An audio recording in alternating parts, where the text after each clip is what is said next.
Hello दोस्तों, स्वागत है आपका आप ही के यूट्यूब चैनल फाइनेंस वाला में।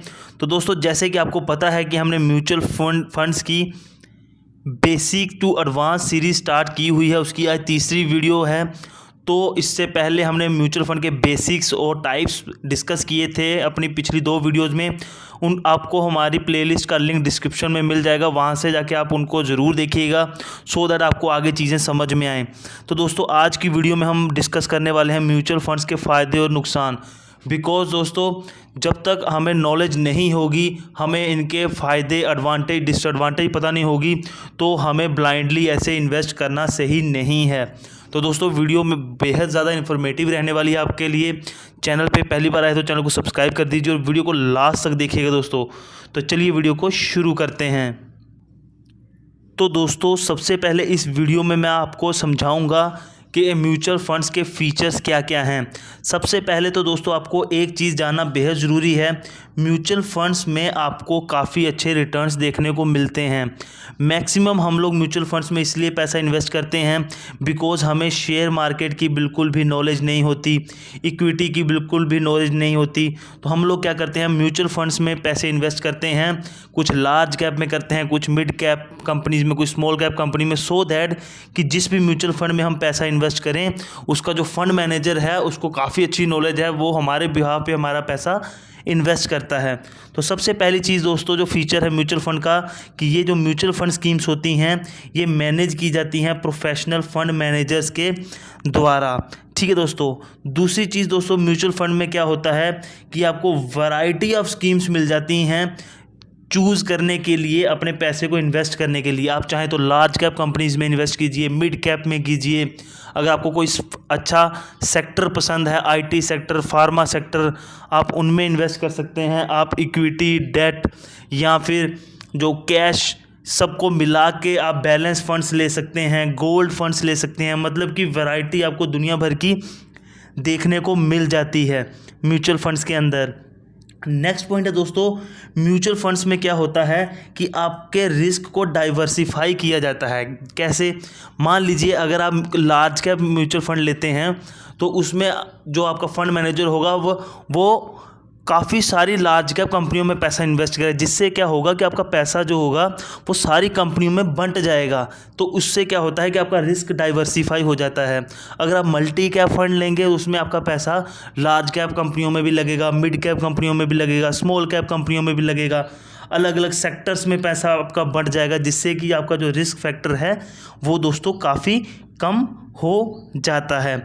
और नेक्स्ट पॉइंट है दोस्तों कि जो म्यूचुअल फंड्स होते हैं उनमें इतना पोटेंशियल होता है कि वो आपको अच्छे खासे हायर रिटर्न्स बना के दे देते हैं मीडियम से लेकर लॉन्ग टर्म के बीच।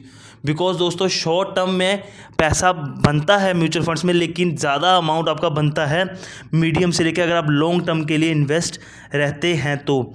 म्यूचुअल फंड्स दोस्तों कम एक्सपेंसिव भी होते हैं as compare to equities. Because अगर आप एक म्यूचुअल फंड में इन्वेस्ट करते हैं, लार्ज कैप म्यूचुअल फंड में, उसमें मान लीजिए 15 कंपनियां हैं जिनमें आपका फंड मैनेजर पैसा इन्वेस्ट करता है।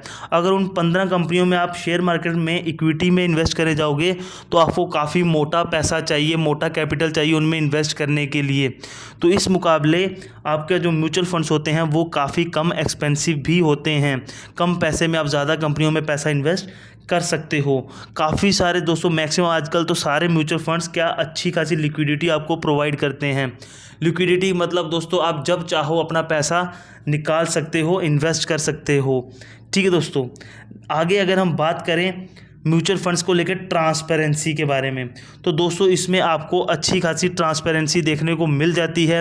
आपको आपकी इन्वेस्टमेंट की वैल्यू, आपको डेली आपकी एनएवी कितनी बढ़ रही है, कितनी कम हो रही है, कितना आपका म्यूचुअल फंड परफॉर्म कर रहा है, आपकी पीरियोडिक स्टेटमेंट्स वगैरह सारी की सारी चीज़ें दोस्तों आपको अपनी जो ऐप में आप इन्वेस्ट करते हो वहाँ भी देखने को मिल जाएंगे। आपको मेल्स वगैरह आएंगी, तो यहाँ पे एक ट्रांसपेरेंसी अच्छी बनी रहती है।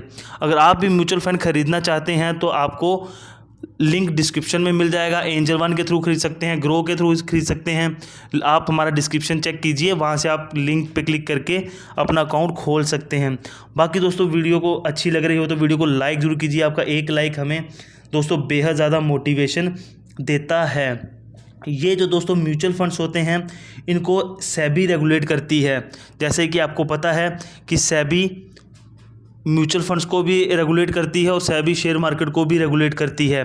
काफ़ी सारे म्यूचुअल फंड्स दोस्तों ऐसे होते हैं, अगर आपने सुना हो ELSS म्यूचुअल फंड्स।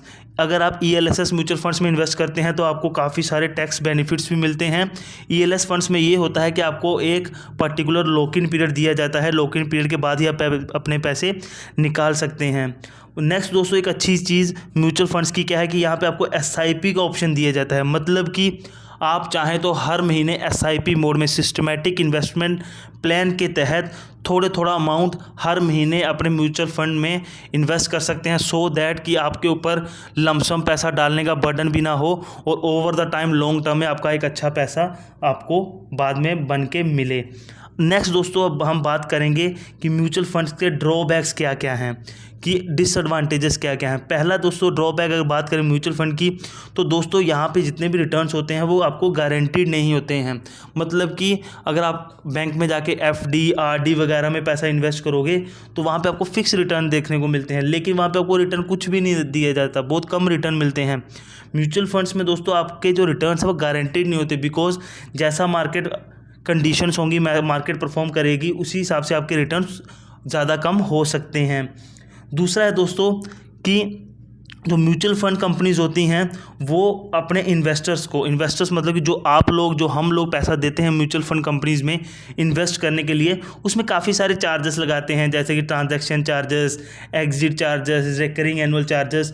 तो ये सारे चार्जेस लगाए जाते हैं। अब देखिए दोस्तों, अगर हमें शेयर मार्केट में पैसा इन्वेस्ट करना नहीं आता है और हम चाहते हैं कि एक अच्छा खासा कोई जिसकी नॉलेज अच्छी हो वो बंदा इन्वेस्ट करे, तो हम म्यूचुअल फंड में पैसा डालते हैं। उस म्यूचुअल फंड का फंड मैनेजर जो होता है वो आपके पैसे को आपके बिहाफ पे इन्वेस्ट करता है।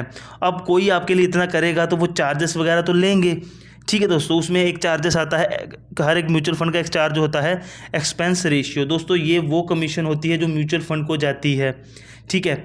और दोस्तों इसमें आपको एग्जिट लोड चार्जेस भी लगते हैं। मतलब कि आप कोई म्यूचुअल फंड लेते हो, मैक्सिमम म्यूचुअल फंड्स में क्या होता है कि आप अगर 1 साल के पहले पैसे निकालते हैं तो आपको 1% तक का एग्जिट लोड लगता है। तो ये कुछ चार्जेस होते हैं दोस्तों जो आपको लगते हैं म्यूचुअल फंड्स में, और ये रीज़नेबल होते हैं दोस्तों, बिकॉज आपके बिहाफ पे कोई पैसा लगा रहा है तो उसको भी तो कुछ मिलना चाहिए।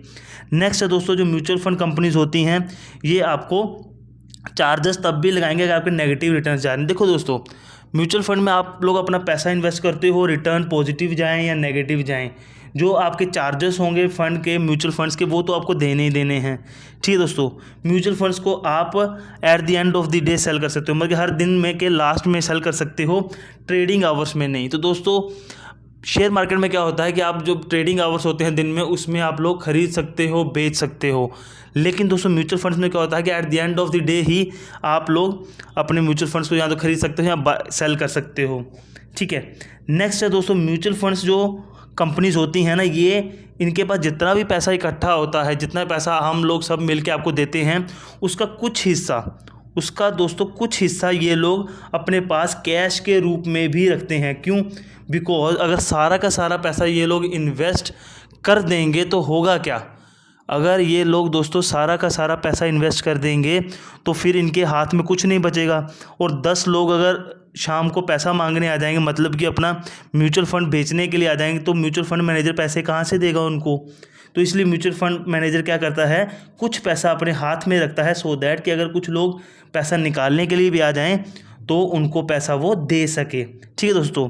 तो ये एक ड्रॉबैक ऐसे हुआ कि वो पैसा तो वैसे का वैसा ही है, उसके पास ज़्यादा पैसा नहीं होता, कुछ अमाउंट होता है, लेकिन अगर वो पैसा भी इन्वेस्टेड रहता तो और रिटर्न मिलते। लेकिन इतना पैसा तो उसको भी हाथ में रखना पड़ता है कि बंदे अगर निकालने के लिए पैसा आ जाए तो उनको भी हाथ में दे सके, ठीक है दोस्तों। तो ये कुछ फीचर्स और ड्रॉबैक्स थे म्यूचुअल फंड्स के दोस्तों, जो हमने आपके साथ डिटेल में साझा किए।